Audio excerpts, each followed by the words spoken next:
Adam itu bapak moyang kita, dosanya satu, makan buah khuldi, dikeluarkan dari surga. Kita dosanya banyak, kepengen masuk, nggak nyambung. Hai Adam, dari tidak ada kamu saya adakan. Saya perintahkan tinggal di surga. Merasa sepi sendirian, saya ciptakan Siti Hawa supaya kamu tenang. Kamu boleh nikmati semuanya. Ini boleh, itu boleh, ini boleh, itu boleh. Makan, makanlah yang kau mau. Minum, minumlah yang kau suka. Pakai, pakailah yang kau senang.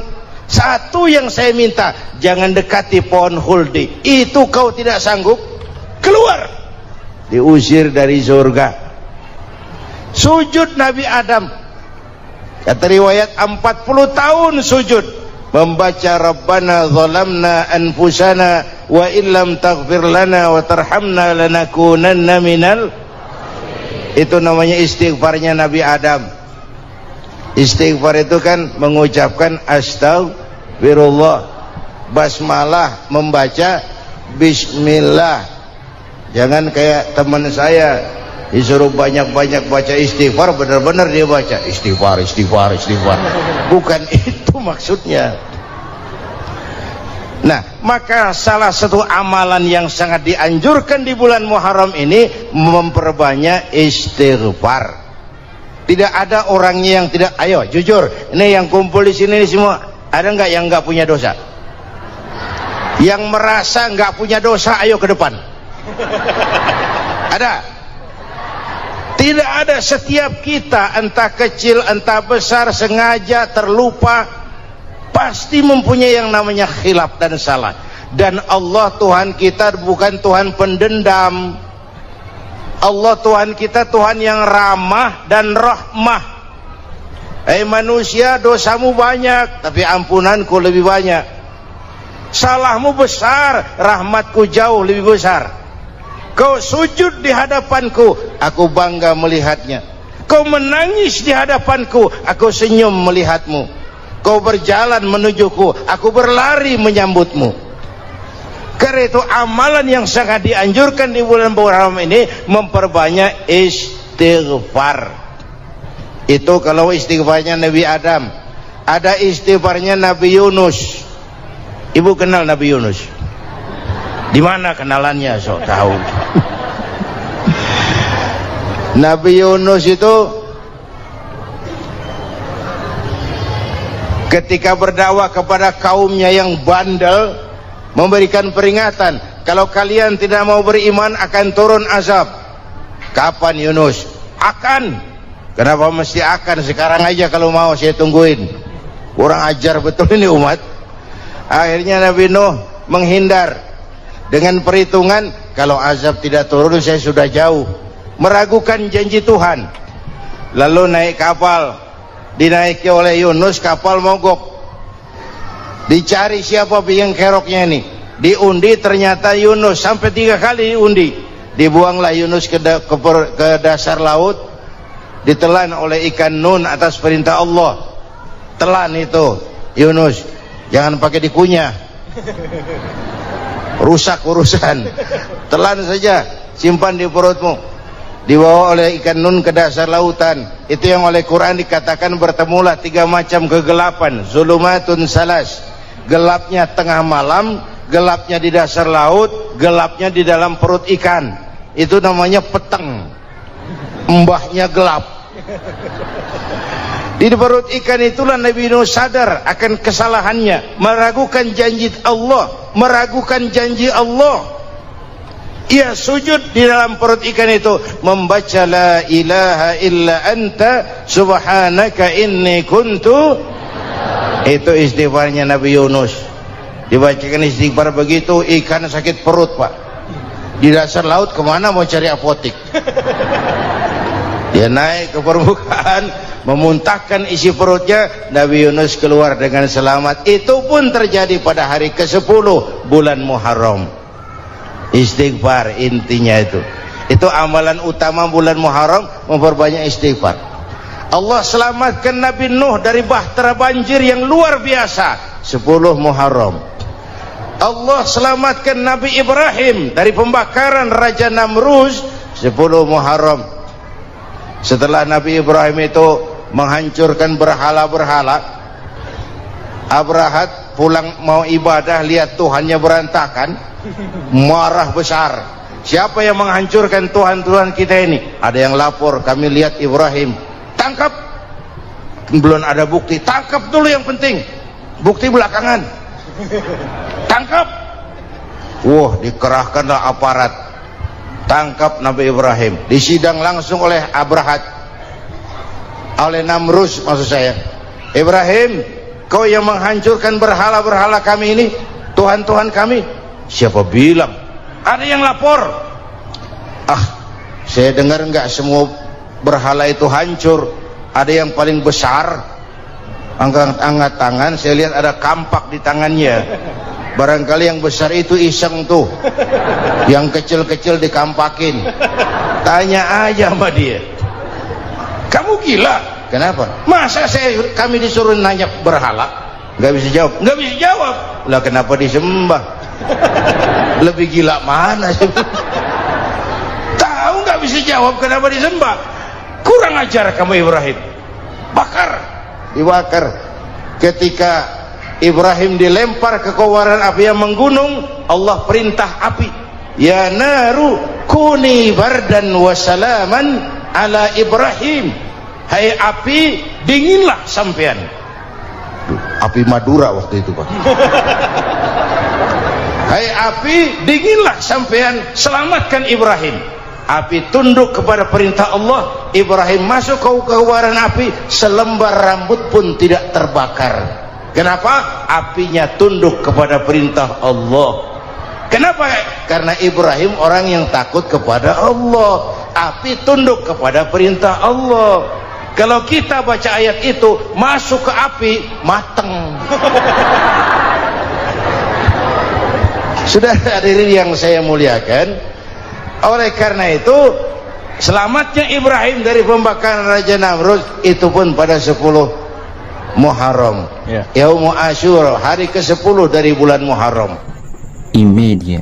Bapak Ibu hadirin hadirat yang saya cintai, sebagian kecil tentang Nabi Adam, Nabi Ibrahim dan Nabi Yunus, tapi saya belum menceritakan tentang Nabi Nuh tadi.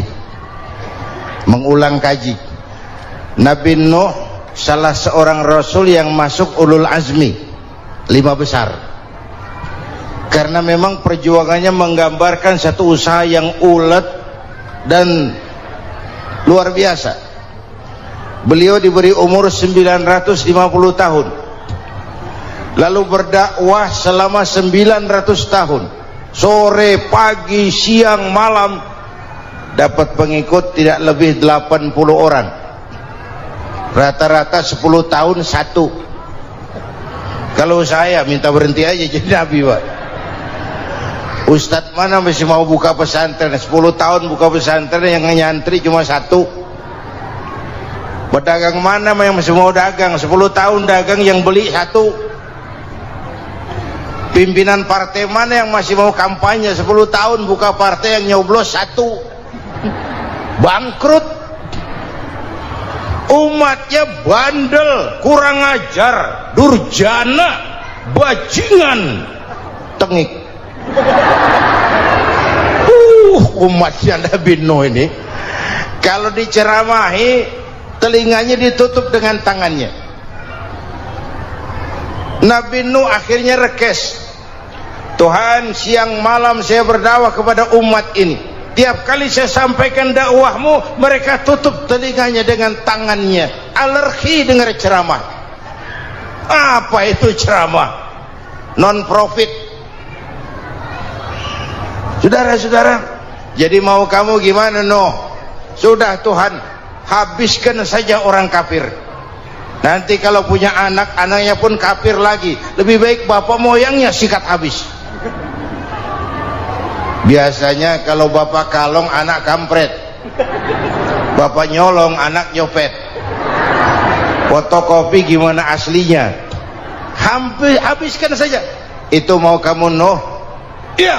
Oke, nanti aku turunkan banjir Nuh, buat kapal. Dengan apa saya harus buat kapal Nuh? Ya dengan kayu, kata Tuhan. Kayunya dari mana Tuhan? Ya dari pohon Nuh. Pohonnya belum ada Tuhan. Ya tanam dulu Nuh. Bikin kapal, kayunya nanam pohon. Apa artinya? Perjuangan perlu kesabaran. Sukses itu ada prosesnya. Nggak bisa simsalabim abracadabra lalu kita mau sukses. Semua ada prosesnya. Walaupun kenyataannya begitu. Sukses banyak bapaknya, gagal itu yatim. Kalau kita sukses banyak yang ngakuin, yang baru ketemu pakai manggil encing, ketemu baru, tapi sukses banyak bapaknya. Gagal yatim, nggak ada yang mau ngakuin kalau kita gagal itu. Udah bikin kapal dengan kayu di tengah kampung, bikin kapal ini. Bayangkan di tengah kampung bikin kapal, orang kafir makin menjadi-jadi. Lihat Nuh, kenapa? Makin sarap. Bikin kapal di tengah kampung, mau belayar kemana? Tuh lihat, kalau orang nggak tahu tujuan, mountain setengah jalan. Proses yang dinilai bukan finalnya. Ya kayak gitu kesimpulannya. Saya enaknya sendiri. Bikin kapal, kapal mendekati selesai. Ini orang kafir rame-rame datang ke kapal Nuh. Mau apa? Buang najis. Sakit perut, berangkat ke kapal Nabi Nuh, nongkrong, dapat 2-3 tumpuk, pulang. Penuh lantai kapal dengan najis manusia. Inilah perjuangan. Bukan jalan raya lurus bertabur bunga di kanan kirinya. Banyak ondak dan duri, fitnah, caci maki, antipat, segala macam. Nuh. Ada orang tua dasar kafir, kurang ajar, sudah stroke berangkat juga ke kapal Nuh. Mau buang najis, pincang-pincang digotong orang. Selesai buang najis, dia bangun mau pulang, pegangan tiang kapal terpeleset, jatuh di atas tumpukan najis. Terjadi keajaiban, yang stroke-nya sembuh, lumpuhnya hilang, berangkat digotong-gotong pulang, jalan gagah sekali. Tapi orang pekampungnya heran, ente sudah sembuh? Sudah. Berobat di mana? Kok begitu paten? Di kapal Nuh. Masih banyak.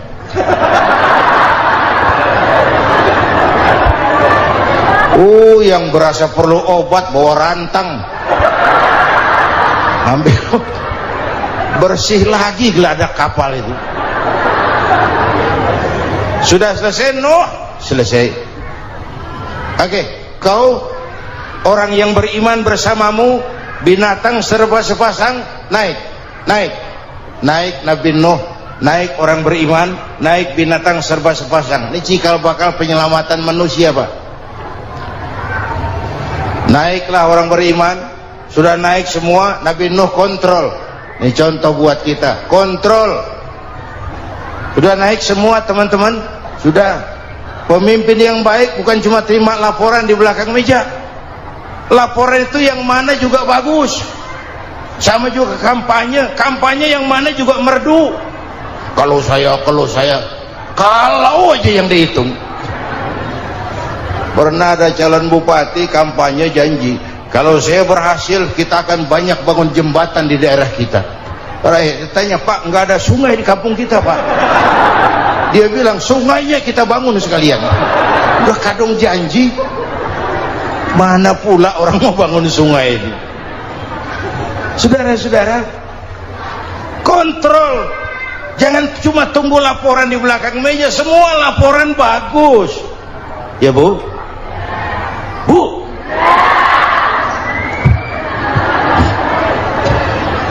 Nabi Nuh kontrol. Sudah naik semua? Sudah Nuh. Pulan bin Pulan naik Nuh. Paimin bintu Kijo. Naik, kami lihat naik.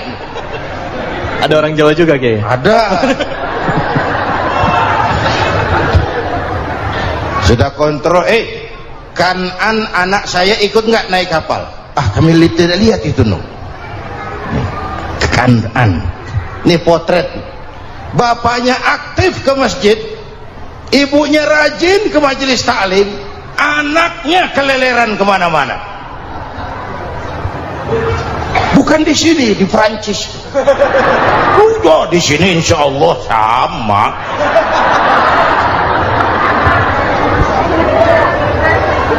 Nuh karena sayang anak, Nuh karena cinta anak, Nuh karena tanggung jawab anak, cari naik ke atas kapal. Lihat Kanan, anak saya, nggak lihat, Nuh. Turun ke ruang bawah, periksa lagi. Mang, ayah Kanan di dia. Jamaah Tasik ini rupanya di dalam. Tuh ayah, Mang. Ayah kemana ya budak ini? Turun ke bawah, tanya lagi. Ono Kanan toh? Orang nano raketok.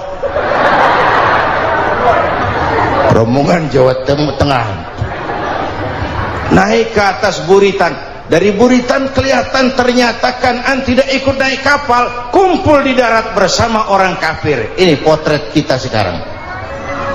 Kumpul sama orang kafir, hanyut anak-anak kita, ditelan budayanya orang kafir, ditelan tradisinya orang kafir, ditelan pergaulannya orang kafir. Nuh karena sayang anak dari atas manggil. Dalam Quran dijelaskan itu. Karena Nabi Nuh di atas, Kanan di bawah, teriak, ya bunayyar kam ma'ana. Begitu dalam Quran ayatnya. Cuma Bang ini pakai gaya memanggil supaya kelihatan kegambar, kira-kira Nuh manggilnya begitu. Ini namanya gaya dakwah, Pak. Kalau ceritanya datar nggak menarik. Maka Nuh memanggil Kanan, ya bunayyar kam ma'ana. Kata yang dengar, ini gaya orang manggil, ya bunayyar kam ma'ana. Kanan kesini nak, naik kapal sama papi. Kata Kanan di bawah itu, enggak mau papi, John di sini saja. Kata Nuh, jangan nak, Allah sedang murka, akan turun banjir. Kalau datang banjir papi, sa'awi ila jabalin ya'simuni minal ma', saya akan naik ke gunung tinggi yang bisa menyelamatkan saya dari banjir. Kanan naik ke gunung, gunung dihantam banjir, Kanan mati sampai sekarang. Yang kelima, Nabi Musa, kisah Muharramnya ini lahir dalam kondisi yang sulit karena Fir'aun mimpi akan lahir seorang anak dari keturunan Bani Israel yang akan menghancurkan kerajaannya. Kata Fir'aun, sudah lahir belum anaknya? Belum. Kalau gitu mulai malam ini laki-laki dilarang bergaul sama istrinya. Semua perempuan hamil di bawah pengawasan negara. Mulai hari ini kalau lahir anak laki-laki terutama Bani Israel, penggal. Satpol PP disiapkan. Udah ada kayaknya. Ada. Patroli. Bayangkan, Fir'aun itu bikin undang-undang seenaknya sendiri. Apalagi merasa kekuasaannya dalam ancaman. Penguasa manapun kalau merasa dalam ancaman, panik. Padahal kekuasaan itu kayak harimau, makin lama ditaiki makin sulit turun. Kenapa? Karena macannya makin lapar. Naik terus capek, turun dimakan harimau, serba sulit.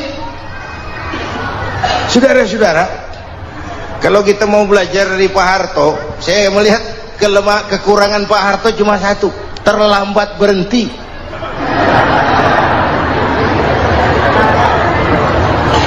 terlambat berhenti. Di sekelilinginya banyak tukang-tukang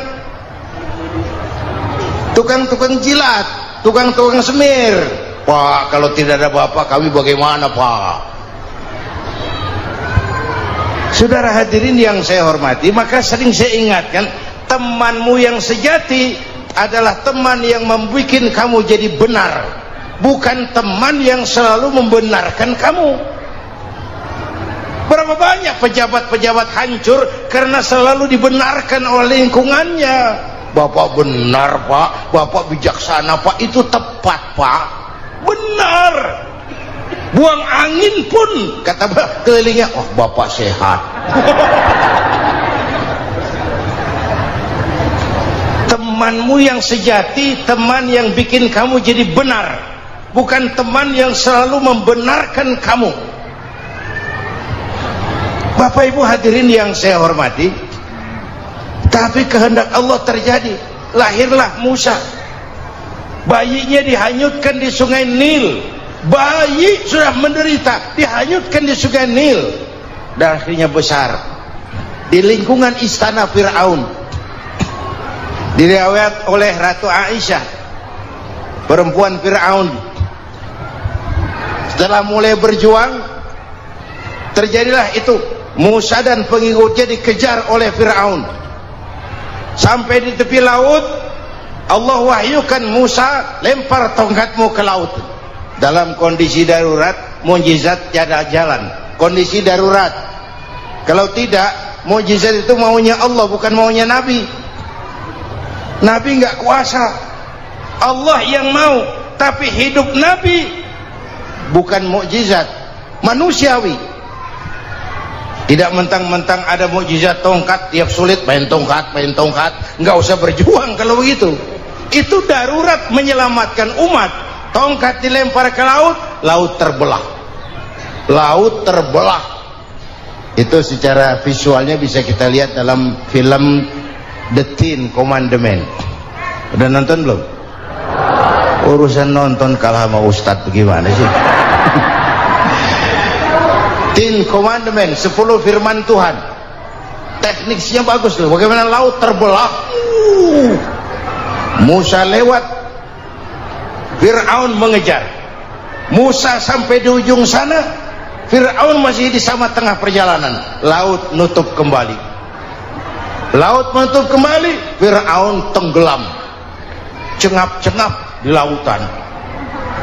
Begitu nafas sampai di tenggorokan, Fir'aun sambil cengap-cengap itu, amantu bi Rabbi Musa wa Harun. Duh, kalau begini mah saya juga percaya sama Tuhannya Musa. Malaikat maut jengkel, goblok loh, terlambat sekarang, ditenggelamin terus, modar. Musa selamat, Fir'aun mati, jenazahnya, jasadnya terdampar di pinggir laut. Beberapa waktu kemudian ditemukan orang, dimumi, dibalsem, diawetkan. Itu sesuai janji Quran, wa kadzalika nunajjika bibadanika litakuna liman khalfaka ayah. Kami selamatkan badan kamu agar jadi pelajaran bagi orang-orang sesudah kamu nanti. Janji Quran tepat. Janji itu 14 abad yang lalu. Jasad Fir'aun ditemukan, dimumi, diawetkan, dibalsem di bawah nama Pharao Ramses II. Sekarang tersimpan di Museum Negara di Mesir. Kapan-kapan nanti ibu main ke Mesir, mampir. Naik ojek paling berapa itu? Oh, orangnya tinggi, hidungnya mancung, pokoknya pantaslah jadi Fir'aun. Selamatnya Musa di kejaran Fir'aun di ujung sana itu terjadi pada hari ke-10 bulan Muharram, yang oleh orang Nasrani diperingati dengan hari raya Paskah. Mereka melaksanakan puasa, mensyukuri nikmat keselamatan dari kejaran Fir'aun. Makanya kalau kita ikut puasa di bulan Muharram, bukan mengikuti syariatnya Nasrani, salah. Karena Nabi mengajarkan, itu sumbernya, bukan ikutan sama ibadahnya Israel. Tapi memang agama ini kan merupakan mata rantai. Datang Rasul baru melengkapi Rasul sebelumnya, datang Rasul baru melengkapi Rasul sebelumnya. Mata rantai yang berkaitan. Setelah Muhammad selesai, selesailah tugas Nabi dan Rasul. Selesailah misi Nabi dan Rasul. Tidak ada Nabi lagi sesudah Nabi Muhammad. Itu harga mati, titik. Gak ada kompromi. Siapapun sekarang ini nggak datang ngaku jadi Nabi, wajib tidak percaya. Wajib tidak percaya. Tapi kaitannya memang kita bilang Nasrani, orang bahasa Arab, bahasa Ibraninya Nazaret, Nasiroh, Nazaret. Itu beda dialek. Kita Daud, dia David.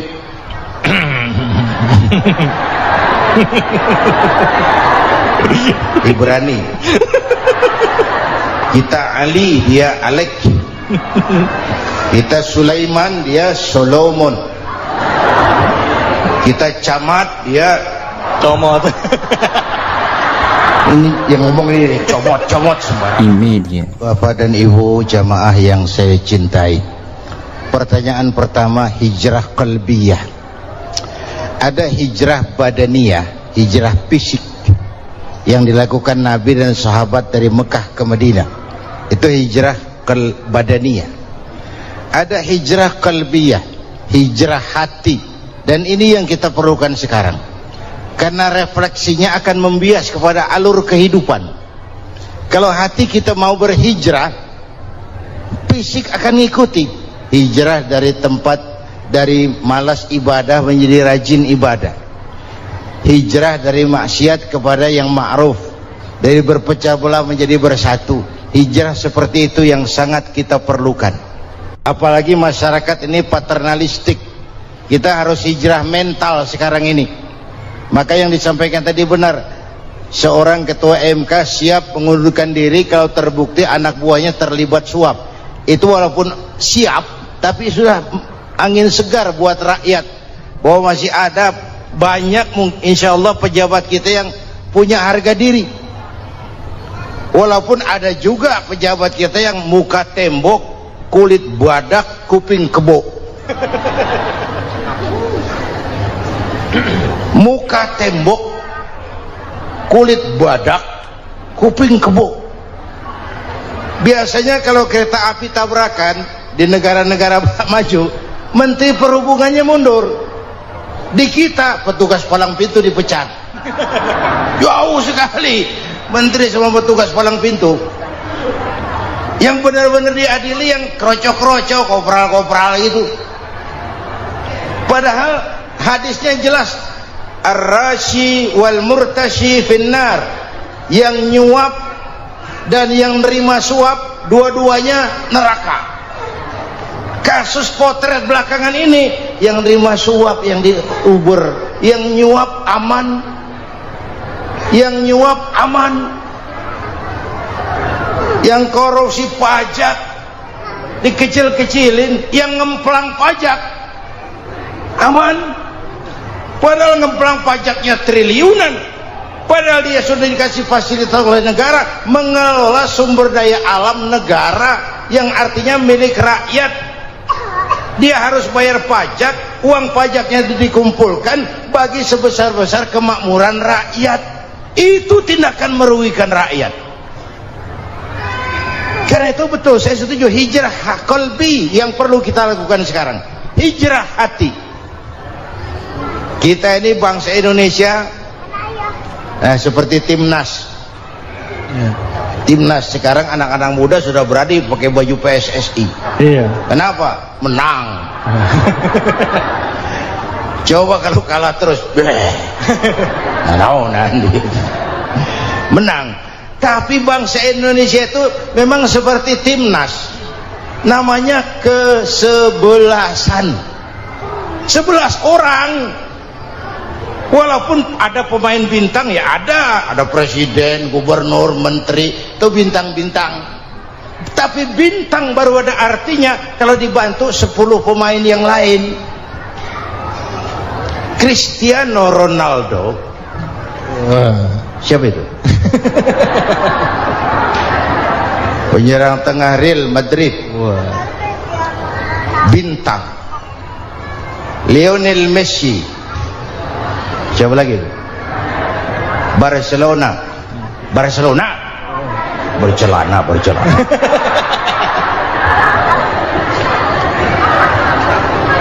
Michael Rooney, bintang Manchester United. Ronaldo baru bintang, Messi baru bintang kalau ada 10 pemain yang lain. Bagaimanapun hebatnya Cristiano Ronaldo, kalau sendirian lawan satu kesebelasan, babak belur. Itulah kita, bangsa Indonesia. Kita satu kesebelasan, harus saling memperkuat. Ada bangsa kita ini yang jadi jaksa, ada yang jadi hakim, ada yang jadi polisi. Itu posisi penyerang tengah, kiri luar, kanan dalam, back, striker, kiper, posisi. Tapi sadar kita satu kesebelasan, Bung. Tidak ada, setiap kita, entah kecil entah besar, sengaja, terlupa, pasti mempunyai yang namanya khilaf dan salah. Allah Tuhan kita Tuhan yang ramah dan rahmah. Manusia, dosamu banyak tapi ampunanku lebih banyak. Salahmu besar, rahmatku jauh lebih besar. Kau sujud di hadapanku, aku bangga melihatnya. Kau menangis di hadapanku, aku senyum melihatmu. Kau berjalan menujuku, aku berlari menyambutmu. Karena itu amalan yang sangat dianjurkan di bulan Muharram ini, memperbanyak istighfar. Itu kalau istighfarnya Nabi Adam. Ada istighfarnya Nabi Yunus. Ibu kenal Nabi Yunus? Di mana kenalannya? Sok tahu. Nabi Yunus itu ketika berdakwah kepada kaumnya yang bandel, memberikan peringatan, kalau kalian tidak mau beriman akan turun azab.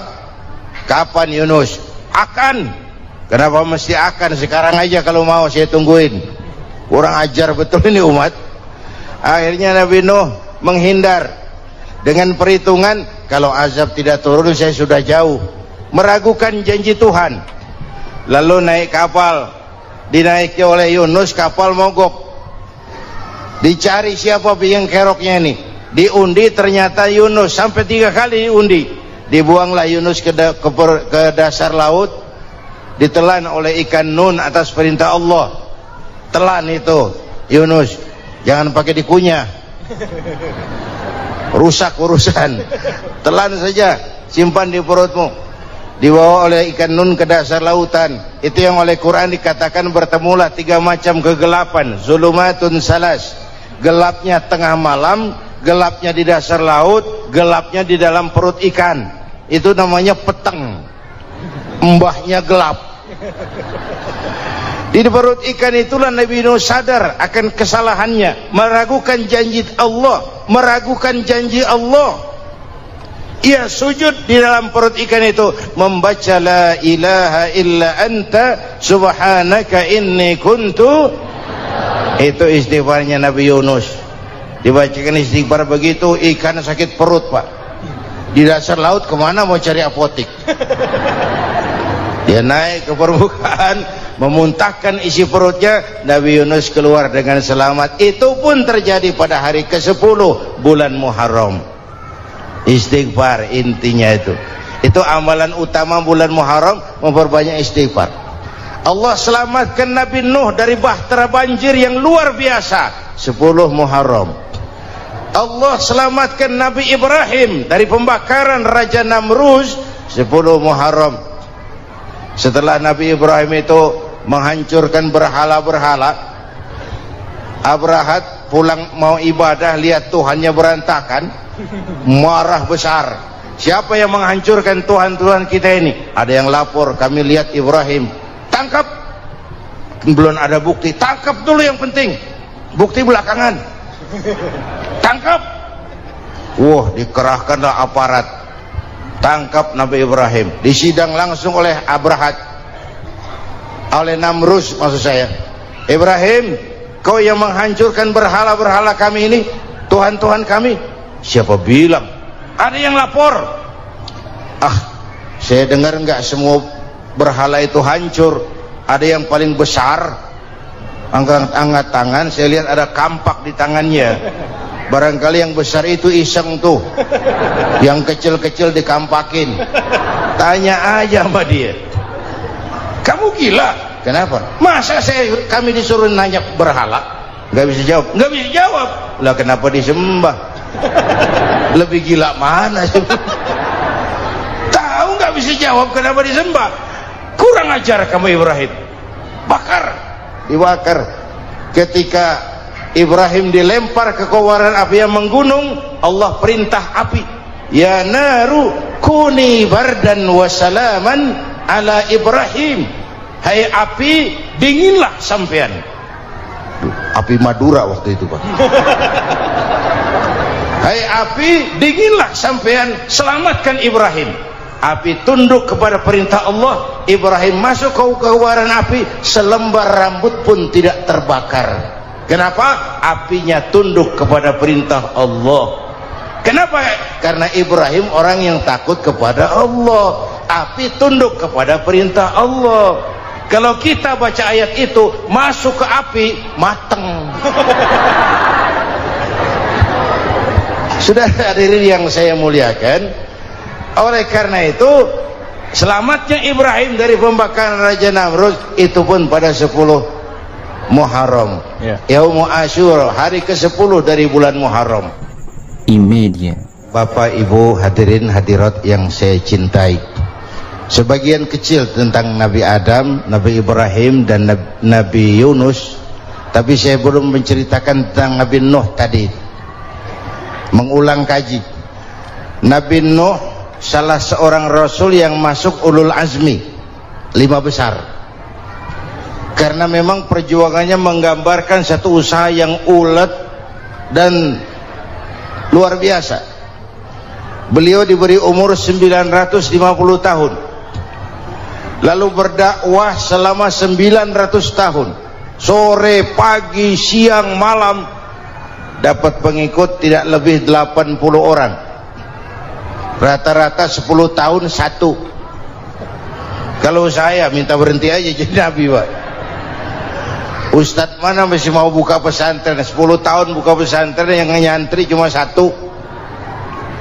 Pedagang mana yang masih mau dagang, 10 tahun dagang yang beli satu. Pimpinan partai mana yang masih mau kampanye, 10 tahun buka partai, yang nyoblos satu. Bangkrut. Umatnya bandel, kurang ajar, durjana, bajingan, tengik. Umatnya Nabi Nuh ini kalau diceramahi, telinganya ditutup dengan tangannya. Nabi Nuh akhirnya rekes.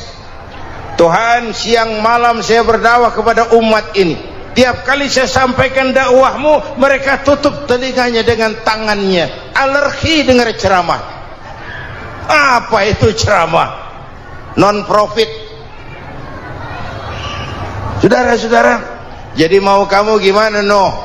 Sudah Tuhan, habiskan saja orang kafir. Nanti kalau punya anak, anaknya pun kafir lagi. Lebih baik bapak moyangnya sikat habis. Biasanya kalau bapak kalong, anak kampret. Bapak nyolong, anak nyopet. Fotokopi gimana aslinya? Hampir habiskan saja. Itu mau kamu, Nuh? Iya. Oke. Nanti aku turunkan banjir, Nuh. Buat kapal. Dengan apa saya harus buat kapal, Nuh? Ya dengan kayu, kata Tuhan. Kayunya dari mana, Tuhan? Ya dari pohon, Nuh. Pohonnya belum ada, Tuhan. Ya tanam dulu, Nuh. Bikin kapal, kayunya nanam pohon. Apa artinya? Perjuangan perlu kesabaran. Sukses itu ada prosesnya. Nggak bisa simsalabim abracadabra lalu kita mau sukses. Semua ada prosesnya. Walaupun kenyataannya begitu. Sukses banyak bapaknya, gagal itu yatim. Kalau kita sukses, banyak yang ngakuin. Yang baru ketemu pakai manggil encing. Ketemu baru, tapi sukses banyak bapaknya. Gagal, yatim, gak ada yang mau ngakuin kalau kita gagal itu. Udah, bikin kapal dengan kayu di tengah kampung, bikin kapal ini. Bayangkan, di tengah kampung bikin kapal. Orang kafir makin menjadi-jadi. Lihat Nuh, kenapa? Makin sarap. Bikin kapal di tengah kampung, mau belayar kemana? Tuh lihat, kalau orang nggak tahu tujuan, mountain setengah jalan. Proses yang dinilai bukan finalnya. Ya kayak gitu kesimpulannya. Saya enaknya sendiri. Bikin kapal, kapal mendekati selesai. Ini orang kafir rame-rame datang ke kapal Nuh. Mau apa? Buang najis. Sakit perut, berangkat ke kapal Nabi Nuh. Nongkrong, dapat 2-3 tumpuk, pulang. Penuh lantai kapal dengan najis manusia. Inilah perjuangan. Bukan jalan raya lurus bertabur bunga di kanan kirinya. Banyak ondak dan duri, fitnah, caci maki, antipat, segala macam. Nuh. Ada orang tua dasar kafir, kurang ajar, sudah stroke berangkat juga ke kapal Nuh. Mau buang najis, pincang-pincang, digotong orang. Selesai buang najis, dia bangun mau pulang, pegangan tiang kapal terpeleset, jatuh di atas tumpukan najis. Terjadi keajaiban, yang stroke-nya sembuh, lumpuhnya hilang, berangkat digotong-gotong pulang, jalan gagah sekali. Tapi orang kampungnya heran, ente sudah sembuh? Sudah. Berobat di mana? Kok begitu paten? Di kapal Nuh. Masih banyak.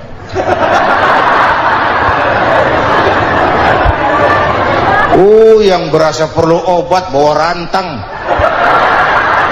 ambil, bersih lagi geladak kapal itu. Sudah selesai Nuh? Selesai. Oke, kau orang yang beriman bersamamu, binatang serba sepasang, naik Nabi Nuh, naik orang beriman, naik binatang serba sepasang. Ini cikal bakal penyelamatan manusia, Pak.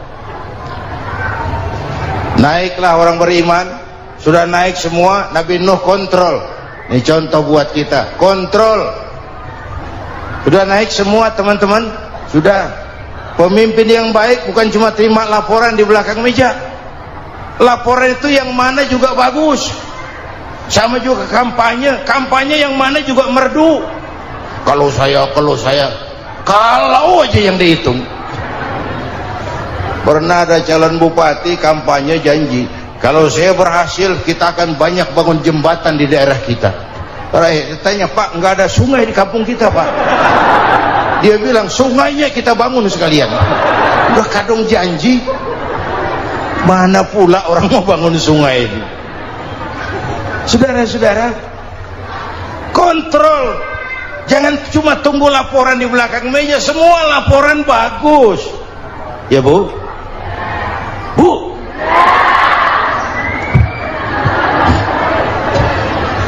Nabi Nuh kontrol. Sudah naik semua? Sudah Nuh. Pulan bin Pulan naik. Naik Nuh. Paimin bin Tukijo naik. Kami lihat naik. Ada orang Jawa juga, Kiai? Ada. Sudah kontrol. Kanan anak saya ikut nggak naik kapal? Kami tidak lihat itu Nuh. Kanan. Ini potret. Bapaknya aktif ke masjid, ibunya rajin ke majelis taklim, anaknya keleleran kemana-mana. Bukan di sini, di Prancis. Udah di sini insya Allah sama.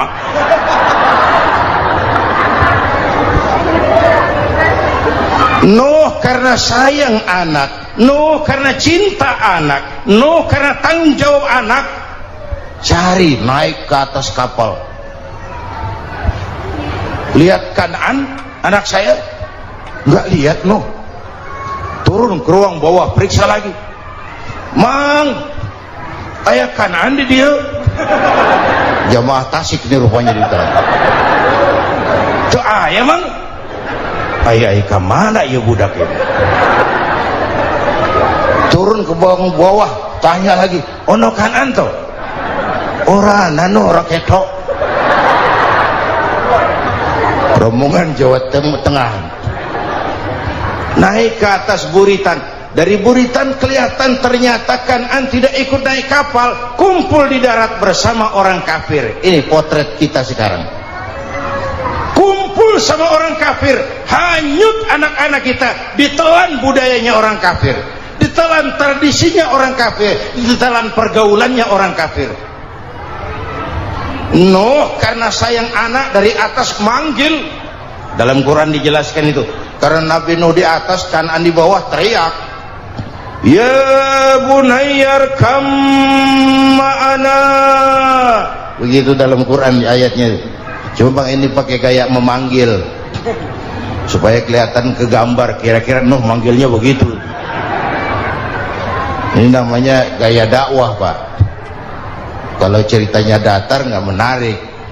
Maka Nuh memanggil Kan'an, ya bunayyar kam ma'ana. Kata yang dengar, ini gaya orang manggil, ya bunayyar kam ma'ana. Kan'an kesini nak, naik kapal sama papi.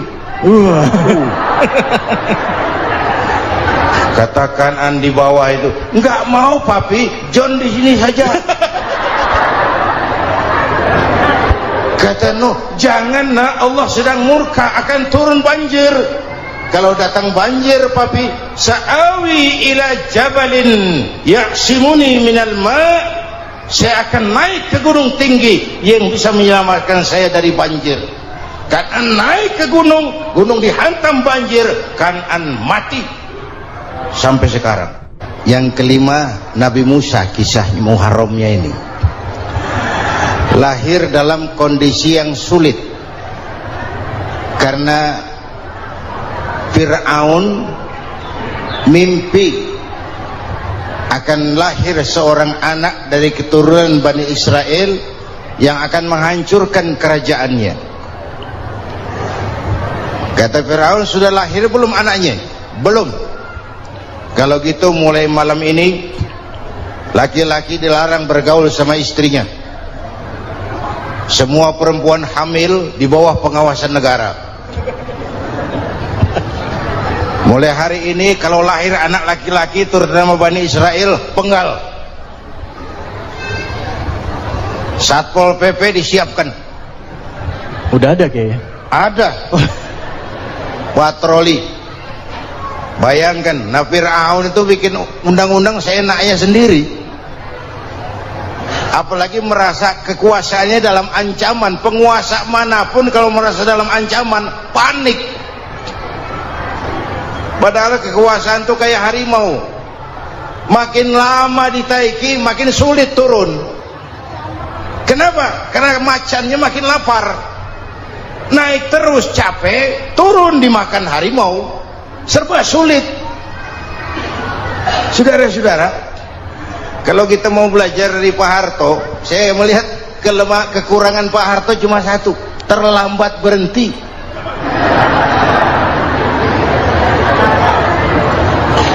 Terlambat berhenti. Di sekelilinginya banyak tukang-tukang jilat, tukang-tukang semir. Pak, kalau tidak ada bapak kami bagaimana pak?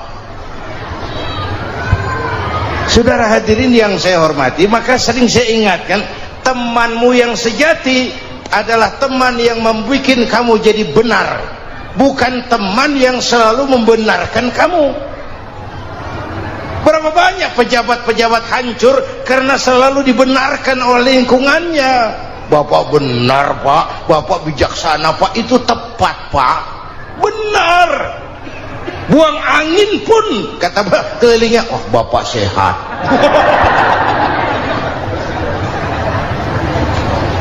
Temanmu yang sejati, teman yang bikin kamu jadi benar, bukan teman yang selalu membenarkan kamu. Bapak Ibu hadirin yang saya hormati, tapi kehendak Allah terjadi. Lahirlah Musa, bayinya dihanyutkan di sungai Nil. Bayi sudah menderita, dihanyutkan di sungai Nil, dan akhirnya besar di lingkungan istana Fir'aun.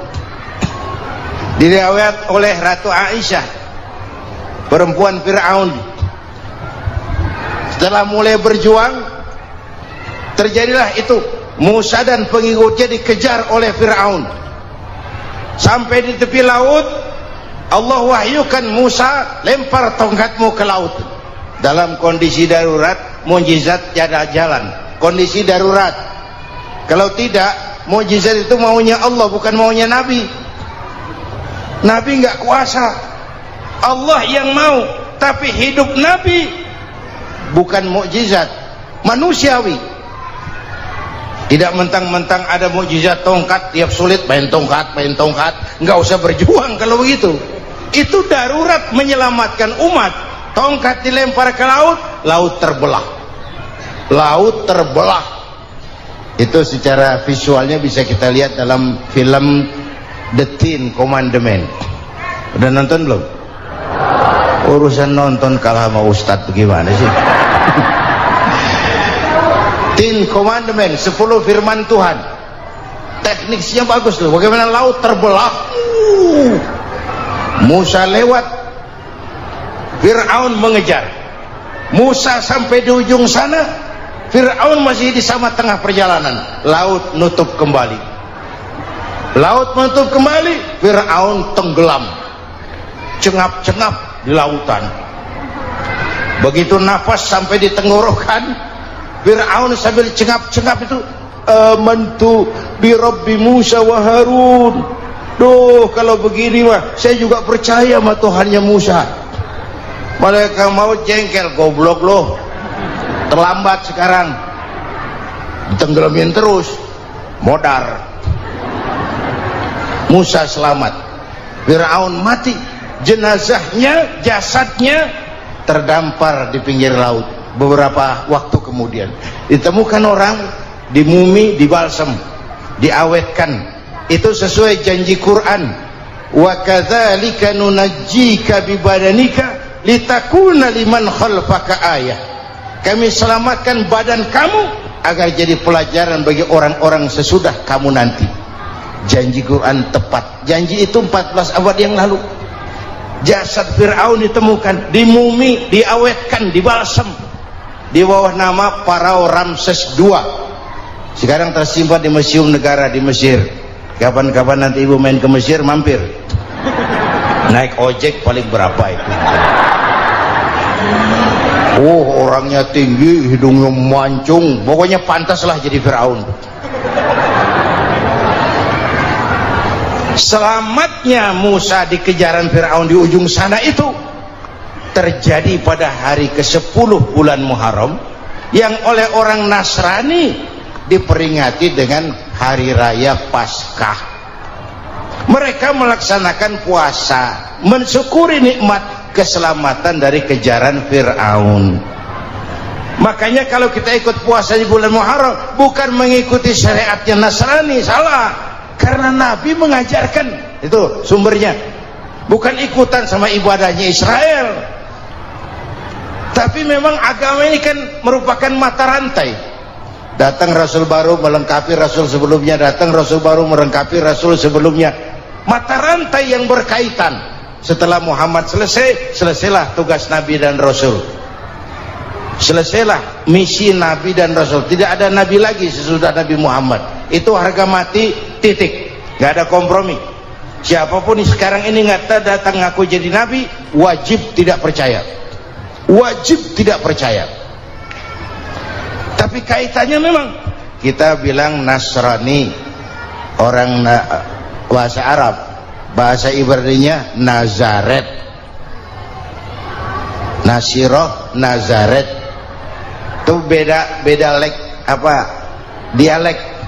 Kita Daud, dia David.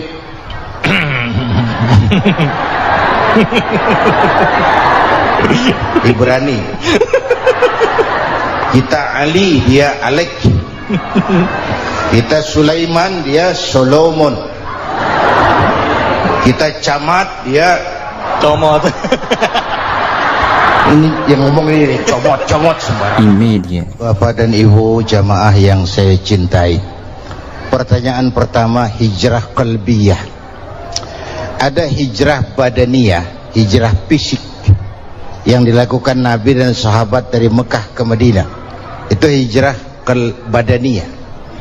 Ada hijrah qalbiyah, hijrah hati, dan ini yang kita perlukan sekarang, karena refleksinya akan membias kepada alur kehidupan. Kalau hati kita mau berhijrah, fisik akan ngikuti. Hijrah dari tempat, dari malas ibadah menjadi rajin ibadah. Hijrah dari maksiat kepada yang ma'ruf, dari berpecah belah menjadi bersatu. Hijrah seperti itu yang sangat kita perlukan. Subhanallah, sangat luar biasa apa yang sudah disampaikan oleh guru kita almarhum Kiai Haji Zainuddin MZ. Sahabat beriman yang dirahmati Allah, tetaplah di channel ini, jangan kemana-mana dulu karena tausiah ini belum selesai dan masih banyak lagi hal-hal menarik yang akan disampaikan oleh guru kita almarhum Kiai Haji Zainuddin MZ. Maka dari itu tetaplah di sini dan mari kita lanjutkan kembali. Selamat mendengarkan. Apalagi masyarakat ini paternalistik. Kita harus hijrah mental sekarang ini. Maka yang disampaikan tadi benar, seorang ketua MK siap mengundurkan diri kalau terbukti anak buahnya terlibat suap. Itu walaupun siap, tapi sudah angin segar buat rakyat, bahwa masih ada banyak insya Allah pejabat kita yang punya harga diri. Walaupun ada juga pejabat kita yang muka tembok, kulit badak, kuping kebo. Muka tembok, kulit badak, kuping kebo. Biasanya kalau kereta api tabrakan di negara-negara maju, menteri perhubungannya mundur. Di kita petugas palang pintu dipecat. Jauh sekali menteri sama petugas palang pintu. Yang benar-benar diadili yang krocok-krocok, kopral-kopral itu. Padahal hadisnya jelas, ar-rashi wal murtashi finnar, yang nyuap dan yang nerima suap dua-duanya neraka. Kasus potret belakangan ini, yang nerima suap yang diuber, yang nyuap aman, yang nyuap aman, yang korupsi pajak dikecil-kecilin, yang ngemplang pajak aman, padahal ngemplang pajaknya triliunan, padahal dia sudah dikasih fasilitas oleh negara mengelola sumber daya alam negara yang artinya milik rakyat. Dia harus bayar pajak, uang pajaknya dikumpulkan bagi sebesar-besar kemakmuran rakyat. Itu tindakan merugikan rakyat. Karena itu betul, saya setuju, hijrah qalbi yang perlu kita lakukan sekarang. Hijrah hati. Kita ini bangsa Indonesia, seperti timnas. Timnas sekarang anak-anak muda sudah berani pakai baju PSSI. Iya. Kenapa? Menang. Coba kalau kalah terus, nanti menang. Tapi bangsa Indonesia itu memang seperti timnas, namanya kesebelasan, 11 orang. Walaupun ada pemain bintang, ya ada presiden, gubernur, menteri, itu bintang-bintang. Tapi bintang baru ada artinya kalau dibantu 10 pemain yang lain. Cristiano Ronaldo, siapa itu? Penyerang tengah Real Madrid. Bintang. Lionel Messi. Siapa lagi? Barcelona. Bercelana.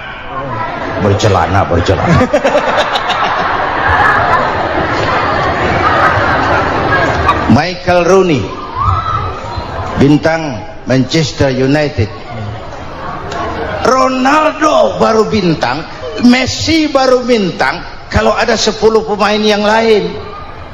Bagaimanapun hebatnya Cristiano Ronaldo, kalau sendirian lawan satu kesebelasan, babak belur. Itulah kita, bangsa Indonesia. Kita satu kesebelasan, harus saling memperkuat. Ada bangsa kita ini yang jadi jaksa, ada yang jadi hakim, ada yang jadi polisi. Itu posisi penyerang tengah, kiri luar, kanan dalam, back, striker, kiper, posisi. Tapi sadar kita satu kesebelasan, Bung. Jangan bikin gol ke gawang sendiri. Kalau punya bola bagus, operan dong sama temannya. Yang bisa menciptakan gol, operan. Ada yang jadi pengusaha besar, bagus boleh. Punya untung besar, operan. Kasih masjid, kasih pesantren, operan. Ini kesebelasan kita kalau punya bola pelitnya setengah mati, Pak. Nggak mau ngoper, bawa sendiri, mending bikin gol. Enggak.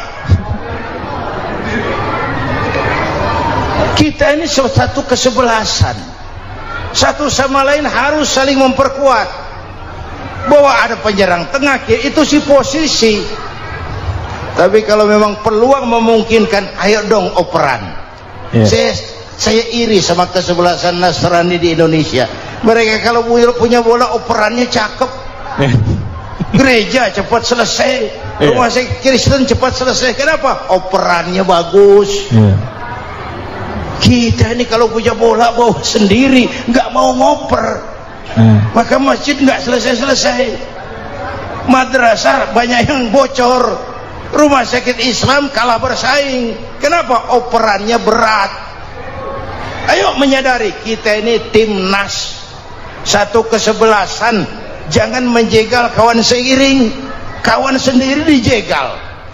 Sudah musuh terlalu kuat, gawang sendiri dijebol. Akhirnya terbalik kita ini. Ujian terberat telah diberikan Allah kepada para anbiya, kemudian para aulia, kemudian para ulama. Summal amsal fal amsal, ke bawah dan ke bawah, diuji setiap orang menurut kekuatannya berpegang kepada agama. Kalau karena anak Melayu bilang, kalau takut dengan ombak, jangan berumah di tepi pantai. Kalau takut diterjang ombak, jangan berumah di tepi pantai. Kata ibu tadi, mau jadi pohon tinggi harus berani ketiup angin. Makin tinggi pohonnya, makin keras anginnya. Takut angin, jangan jadi pohon tinggi, jadilah rumput. Nggak ditiup angin, tapi diinjak kebo. Apa yang nggak ada resikonya? Apa yang nggak ada resikonya? Semua nabi ada yang dihantam kekuasaan yang arogansi. Ibrahim berhadapan dengan Namrud. Musa berhadapan dengan Fir'aun. Ada yang diuji dengan berhadapan umat yang sangat kurang ajar. Ada yang diuji dengan gosip yang dahsyat. Nabi Yusuf digosipi sama Zulaikha itu. Nabi Yusuf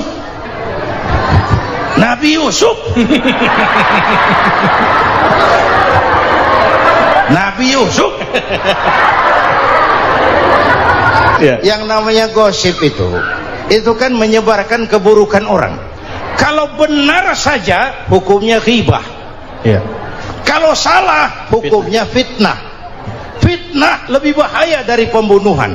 Benarnya ghibah, salahnya fitnah. Saudara hadirin yang saya hormati, jadi resiko itu biasa. Tidak ada yang tanpa resiko. Kalau takut ombak, jangan berumah di tepi pantai. Tinggal bagaimana kita menyikapinya. Kalau kita dewasa, ini bagian ibadah saya kurang, mungkin karena dia omongin orang, tambah pahala saya. Mungkin karena dia omongin orang, tambah pahala saya. Maka saya ngadapi gosip sepatah pun saya nggak ngomong. Saya cicing.